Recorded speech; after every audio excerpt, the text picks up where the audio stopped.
갈릴리에 모일 때에 예수께서 제자들에게 이르시되 인자가 장차 사람들의 손에 넘겨져 죽임을 당하고 제3일에 살아나리라 하시니 제자들이 매우 근심하더라. 가버나움에 이르니 반세겔 받는 자들이 베드로에게 나와 이르되 너의 선생은 반세겔을 내지 아니하느냐? 이르되 내신다 하고 집에 들어가니 예수께서 먼저 이르시되 시몬아 내 생각은 어떠하냐? 세상 임금들이 누구에게 관세와 국세를 받느냐? 자기 아들에게냐 타인에게냐? 베드로가 이르되 타인에게니이다. 예수께서 이르시되 그렇다면 아들들은 세를 면하리라. 그러나 우리가 그들이 실족하지 않게 하기 위하여 내가 바다에 가서 낚시를 던져 먼저 오르는 고기를 가져 입을 열면 돈 1세겔을 얻을 것이니 가져다가 나와 너를 위하여 주라 하시니라. 오늘 이 새벽에도 하나님의 영광을 위하여 이 자리에 참여한 여러분들을 주님의 이름으로 환영하고 축복합니다. 오늘은 마태복음 17장 22절로 27절의 내용입니다. 중요한 구절은 아들들은 세를 면하리라. 24절에 보면 예수님께서 다시 가버나움으로 오셨습니다. 그곳에서 성전세를 받는 자들이 베드로에게 말합니다. 예수님께서 성전세를 내지 않으셨다. 이 말씀을 어떤 의미로 읽어야 될까? 성전세를 징수하는 법적인 근거는 출애굽기 30장 12절로 13절입니다. 함께 봉독합니다. 내가 이스라엘 자손의 수요를 조사할 때에 조사받은 각 사람은 그들을 계수할 때에 자기의 생명의 속전을 여호와께 드릴지니 이는 그것을 계수할 때에 그들 중에 질병이 없게 하려 함이라. 무릇 계수 중에 드는 자마다 성소의 세겔로 반세겔을 낼지니 한 세겔은 20게라라. 그 반세겔을 여호와께 드릴지며. 아멘. 이 세금은 성전 유지비로 징수하는 겁니다.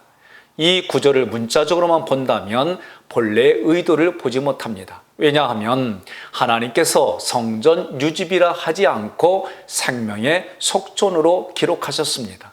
만일 성전 유지비를 징수하는 데 목적이 있다면 빈부를 따라 차등을 두었을 겁니다. 그러나 그렇게 하지 않으셨습니다. 출애굽기 30장 15절에 너희의 생명을 대속하기 위하여 여호와께 드릴 때에 부자라고 반세겔에서 더 내지 말고 가난한 자라고 덜 내지 말지며. 아멘. 사람의 생명의 가치는 빈부 기천을 막론하고 동일합니다. 그래서 생명의 속전을 여호와께 드려야만 그들 중에 온역이 없다라고 했습니다. 내가 이스라엘 자손의 수요를 따라 조사할 때에 조사받은 각 사람은 그 생명의 속전을 여호와께 드릴지니 이는 그 계수할 때에 그들 중에 온역이 없게 하려 함이라. 아멘. 속전을 드려야만 저주에서 벗어날 수가 있다는 말씀입니다. 이 구절의 의도는 하나님께서 속전을 통해서 예수 그리스도의 대속적인 죽음을 알라고 주신 말씀이에요. 그래서 디모데전서 2장 6절에 그가 모든 사람을 위하여 자기를 대속물로 주셨으니 기약이 이르러 주신 증거니라. 아멘.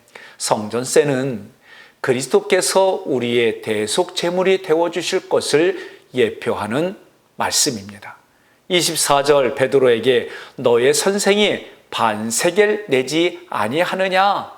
이에 대한 주님의 대답은 26절에 아들들은 세를 면하리라. 이 구절은 주님 자신이 대신 속전을 지불하신다라는 말씀이에요.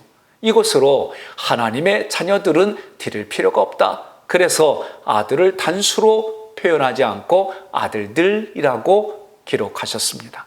갈라디아서 3장 13절 함께 봉독합니다. 그리스도께서 우리를 위하여 저주를 받은 바 되사 율법의 저주에서 우리를 속량하셨으니 기록된 바 나무에 달린 자마다 저주 아래 있는 자라 하였습니다. 아멘.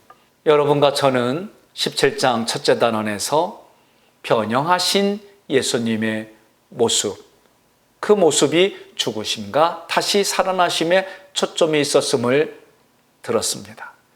오늘 함께 말씀 나눈 세 번째 탄원 23절에서도 주님께서 친히 죽임을 당하고 제3일에 살아나신다라고 순환을 예고하셨습니다.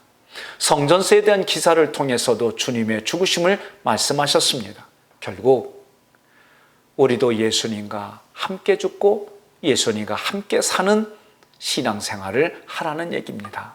오늘 우리가 이 땅을 살아갈 때 여러 전염병, 전쟁, 기아, 생각지 않은 많은 것으로 인해서 신앙생활에 위협을 받습니다. 전혀 종교가 다르고 그 종교가 강성인 곳에서는 심지어 목숨까지도 잃는 일들이 많았습니다. 그런 역사와 우리들이 살아가는 삶의 현장을 곰곰이 바라보며 나는 이 땅에 예수님 믿는 신앙생활이 어떤 모습이어야 될까? 어떤 결단을 하고 살아가야 될까? 이런 부분들을 여러분들이 곰곰이 생각하셔야 됩니다. 오늘 말씀을 통해서 예수님이 죽음으로 내가 살아났고 이제는 내가 죽음으로 예수님이 살아나는 신앙생활을 하는 여러분과 제가 되기를 주님의 이름으로 축원합니다. 기도하겠습니다. 은혜가 풍성한 여호와 하나님 아버지, 오늘도 주님의 전에 나왔습니다. 마음과 뜻과 정성을 드립니다. 이 새벽에 하나님 앞에 머리 숙여 무릎 꿇고 부르짖는 주의 성도들을 축복하여 주셔서 그들이 살아가는 삶의 자리를 튼튼히 세워주시고 나와 우리를 통해 하나님께 영광 돌리는 믿음의 현장이 되게 하옵소서. 성삼일체 하나님께로 돌아오는 심령들 많아지게 도와주옵시고 어렵고 힘든 이 시대에 하나님이 주시는 은혜로 깊이 깨달아 하나님께 영광 돌리는 모두가 되게 하옵소서. 특별히 육신이 아파서 힘들어하는 이들이 있습니다.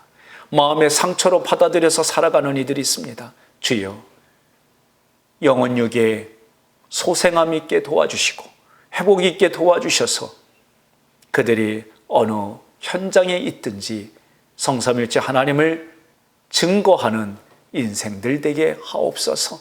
이 나라 이 민족, 전 세계의 정치 지도자들 하나님의 나라를 위해 쓰임받게 도와주시옵시고 악한 도구로 쓰임받지 않게 하옵소서.